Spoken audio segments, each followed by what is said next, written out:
जब युधिष्ठिर स्वर्ग पहुंचे तो पांडवों का हाल देखकर अचंभित रह गए।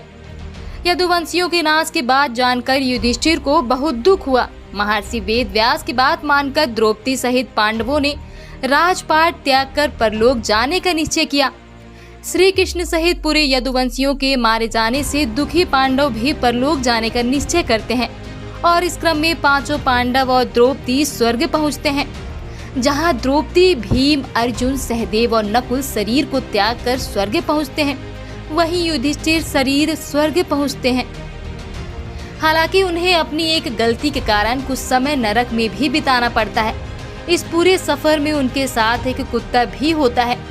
आइए अब विस्तार पूर्वक जानते हैं कि वो कुत्ता कौन था तथा पांडवों को स्वर्ग पहुंचने में किन किन कठिनाइयों का सामना करना पड़ा।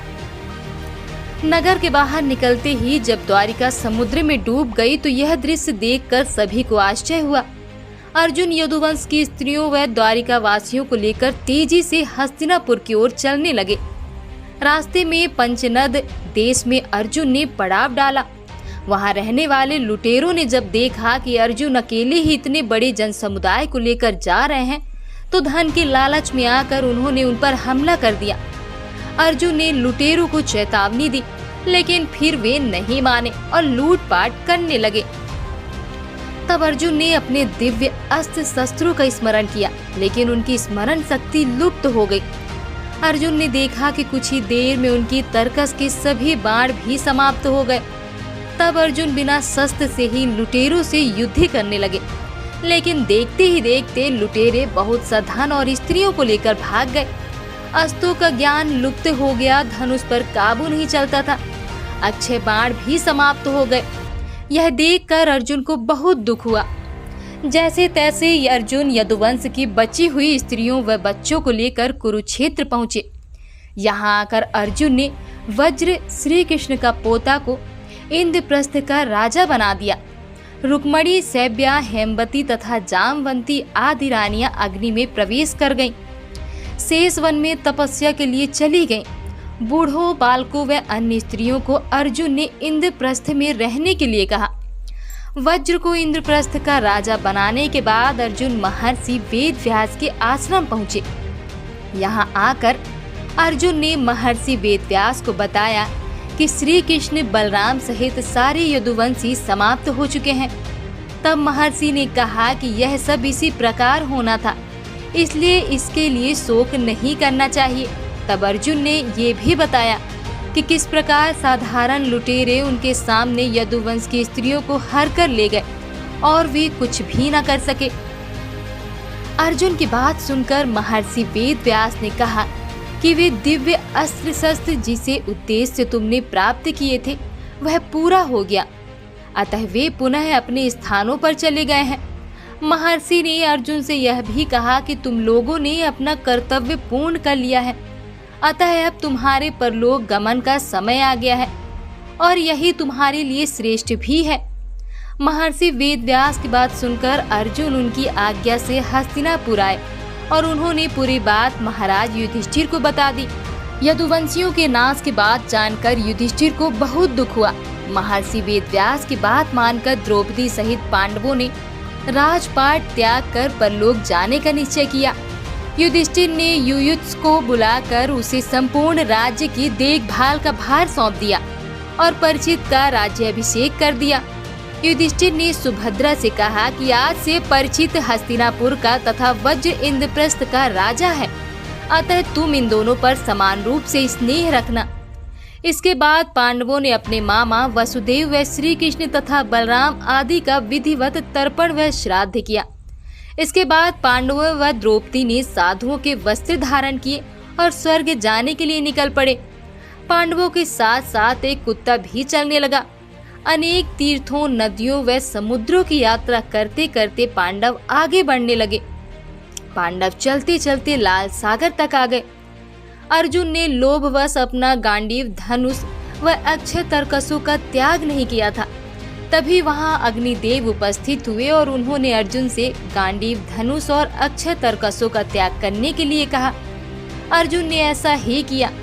पांडवों ने पृथ्वी की परिक्रमा पूरी करने की इच्छा से उत्तर दिशा की ओर यात्रा की। यात्रा करते करते पांडव हिमालय तक पहुंच गए। हिमालय लांघकर पांडव आगे बढ़े तो उन्हें बालू का समुद्र दिखाई पड़ा। इसके बाद उन्होंने सुमेरु पर्वत के दर्शन किए। पांचों पांडव, द्रौपदी तथा वह कुत्ता तेजी से आगे चलने लगे। तभी द्रौपदी लड़खड़ा कर गिर गईं। द्रौपदी को गिरा देख भीम ने युधिष्ठिर से कहा कि द्रौपदी ने कभी कोई पाप नहीं किया तो फिर क्या कारण है कि वह नीचे गिर पड़ी। युधिष्ठिर ने कहा कि द्रौपदी हम सभी में अर्जुन को अधिक प्रेम करती थी, इसलिए उसके साथ ऐसा हुआ है। ऐसा कहकर युधिष्ठिर द्रौपदी को देखे बिना ही आगे बढ़ गए। थोड़ी देर बाद सहदेव भी गिर पड़े। भीमसेन ने सहदेव के गिरने का कारण पूछा तो युधिष्ठिर ने बताया कि सहदेव किसी को अपने जैसा विद्वान नहीं समझता था, इसी द्वेष के कारण इसे आज गिरना पड़ा है। कुछ देर बाद नकुल भी गिर पड़े। भीम के पूछने पर युधिष्ठिर ने बताया कि नकुल को अपने रूप पर बहुत अभिमान था, इसलिए आज इसकी यह गति हुई है। थोड़ी देर बाद अर्जुन भी गिर पड़े। युधिष्ठिर ने भीमसेन को बताया कि अर्जुन को अपने पराक्रम पर अभिमान था। अर्जुन ने कहा था कि मैं एक ही दिन में शत्रुओं का नाश कर दूंगा, लेकिन ऐसा नहीं कर पाए। अपने अभिमान के कारण ही अर्जुन की आज यह हालत हुई है। ऐसा कहकर युधिष्ठिर आगे बढ़ गए। थोड़ी आगे चलने पर भीम भी गिर गए। जब भीम ने युधिष्ठिर से इसका कारण पूछा तो उन्होंने बताया कि तुम खाते बहुत थे और अपने बल का झूठा प्रदर्शन करते थे, इसलिए तुम्हें आज भूमि पर गिरना पड़ा है। यह कहकर युधिष्ठिर आगे चल दिए। केवल वह कुत्ता ही उनके साथ चलता रहा। युधिष्ठिर कुछ ही दूर चले थे कि उन्हें स्वर्ग ले जाने के लिए स्वयं देवराज इंद्र अपना रथ लेकर आ गए। तब युधिष्ठिर ने इंद्र से कहा कि मेरे भाई और द्रौपदी मार्ग में ही गिर पड़े हैं, वे भी हमारे साथ चलें, ऐसी व्यवस्था कीजिए। तब इंद्र ने कहा कि वे सभी पहले ही स्वर्ग पहुंच चुके हैं, वे शरीर त्याग कर स्वर्ग पहुंचे और आप सशरीर स्वर्ग में जाएंगे। इंद्र की बात सुनकर युधिष्ठिर ने कहा कि यह कुत्ता मेरा परम भक्त है, इसलिए इसे भी मेरे साथ स्वर्ग जाने की आज्ञा दीजिए। लेकिन इंद्र ने ऐसा करने से मना कर दिया। काफी देर समझाने पर भी जब युधिष्ठिर बिना कुत्ते के स्वर्ग जाने के लिए नहीं माने तो कुत्ते के रूप में यमराज अपने वास्तविक स्वरूप में आ गए। वह कुत्ता वास्तव में यमराज ही थे। युधिष्ठिर को अपने धर्म में स्थित देखकर यमराज बहुत प्रसन्न हुए। इसके बाद देवराज इंद्र युधिष्ठिर को अपने रथ में बैठाकर स्वर्ग ले गए। स्वर्ग जाकर युधिष्ठिर ने देखा कि वहां दुर्योधन एक दिव्य सिंहासन पर बैठा है, अन्य कोई वहां नहीं है। यह देखकर युधिष्ठिर ने देवताओं से कहा कि मेरे भाई तथा द्रौपदी जिस लोक में गए हैं, मैं भी उसी लोक में जाना चाहता हूँ। मुझे उनसे अधिक उत्तम लोक की कामना नहीं है।